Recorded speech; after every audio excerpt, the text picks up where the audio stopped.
क्या आपने कभी नोटिस किया है कि जिस चीज को आप सबसे ज्यादा चाहते हो, कई बार वही चीज आपकी लाइफ से सबसे दूर लगती है। जितना ज्यादा आप उसके बारे में सोचते हो, उतना ज्यादा वो मिसिंग महसूस होती है। जितना ज्यादा आप उसे पाने की कोशिश करते हो, उतना ज्यादा फ्रस्ट्रेशन बढ़ता है। और फिर एक समय ऐसा आता है जब आप सोचते हो, मैं इतना एफर्ट कर रहा हूँ, फिर भी रिजल्ट्स क्यों नहीं आ रहे। मैनिफेस्टेशन की दुनिया में इसे अटैचमेंट कहा जाता है, और यही वो चीज है जो कई लोगों को उनकी डिजायर से दूर रखती है। लेकिन आज हम किसी स्पिरिचुअल थियोरी की बात नहीं करेंगे। आइए समझते हैं कि साइकोलॉजी, ह्यूमन बिहेवियर और सबकॉन्शियस माइंड के लेवल पर अटैचमेंट वास्तव में कैसे काम करता है। सबसे पहले एक बात क्लियर कर लेते हैं। लेटिंग गो का मतलब अपनी डिजायर छोड़ देना नहीं है। इसका मतलब ये नहीं है कि गोल इंपॉर्टेंट नहीं है, और ना ही इसका मतलब है कि आपको केयर करना बंद कर देना चाहिए। असल मीनिंग कुछ और है। अटैचमेंट का मतलब है अपनी हैप्पीनेस को किसी फ्यूचर आउटकम के साथ बांध देना।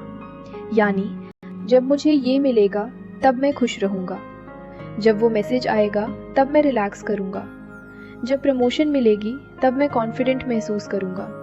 और यहीं से प्रॉब्लम शुरू होती है। मान लीजिए किसी को रिलेशनशिप चाहिए। वो हर घंटे फोन चेक करता है, लास्ट सीन देखता है, सोचता है रिप्लाई क्यों नहीं आया, मैसेज सीन क्यों नहीं हुआ, क्या वो इंटरेस्टेड है, क्या वो इग्नोर कर रहा है। धीरे धीरे डिजायर ऑब्सेशन बन जाती है, और ऑब्सेशन एंजाइटी में बदल जाती है। अब सवाल ये है, क्या ऐसी स्टेट अट्रैक्टिव लगती है या डेस्परेट। रियलिटी ये है कि लोग अक्सर एनर्जी को महसूस कर लेते हैं। जब कोई इंसान बहुत ज़्यादा अटैच्ड होता है तो उसका बिहेवियर बदल जाता है। वो ओवरथिंक करता है, नीडी हो जाता है, वैलिडेशन खोजने लगता है, और कई बार वही बिहेवियर सामने वाले को दूर कर देता है। अब करियर का एग्जाम्पल लेते हैं। मान लीजिए कोई इंसान जॉब इंटरव्यू देने जा रहा है। एक कैंडिडेट सोचता है मैं अपना बेस्ट दूंगा, दूसरा कैंडिडेट सोचता है मुझे ये जॉब हर हालत में चाहिए, अगर ये नहीं मिली तो सब खत्म हो जाएगा। अब सोचिए, कौन ज्यादा प्रेशर महसूस करेगा, कौन ज्यादा नर्वस होगा, और कौन इंटरव्यू में नेचुरल रहेगा। जब हम किसी रिजल्ट से बहुत ज्यादा अटैच्ड हो जाते हैं तो हम प्रेजेंट मोमेंट में परफॉर्म करना बंद कर देते हैं। हमारा फोकस एक्शन पर नहीं, आउटकम पर चला जाता है, और यही प्रेशर परफॉर्मेंस को कमजोर कर देता है। अब बात करते हैं सबकॉन्शियस माइंड की। सबकॉन्शियस माइंड हमेशा आपकी डोमिनेंट इमोशनल स्टेट को ऑब्जर्व करता है। अगर आपकी इमोशनल स्टेट लगातार ये कह रही है मेरे पास अभी नहीं है, मेरे पास अभी नहीं है, मेरे पास अभी नहीं है, तो माइंड किस रियलिटी को स्ट्रॉन्ग बना रहा है? लैक को। यही वजह है कि अटैचमेंट अक्सर अबंडेंस की जगह स्कैर्सिटी को फीड करती है। जितना ज्यादा हम किसी चीज की कमी महसूस करते हैं, उतना ज्यादा माइंड उसी कमी पर फोकस करता है। तो फिर डिटैचमेंट का सही मतलब क्या है?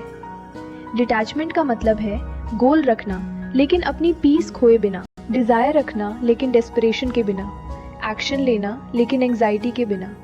यानी आप अपना बेस्ट देते हो लेकिन आपकी हैप्पीनेस रिजल्ट पर डिपेंड नहीं करती। और यहीं से अट्रैक्शन शुरू होती है, क्योंकि अब आपका फोकस लैक पर नहीं, ट्रस्ट पर होता है।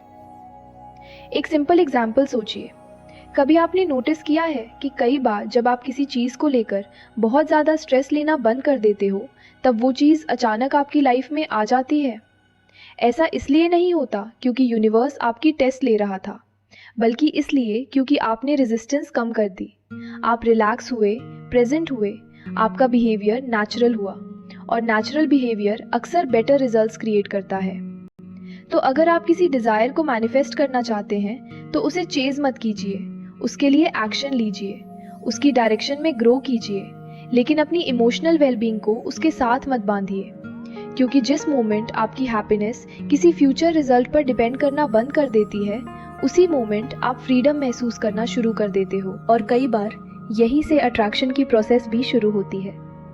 याद रखिए, अटैचमेंट कहती है जब मिलेगा तब खुश रहूंगा, डिटैचमेंट कहती है मैं अभी भी खुश हूँ और उसके लिए एक्शन भी ले रहा हूँ।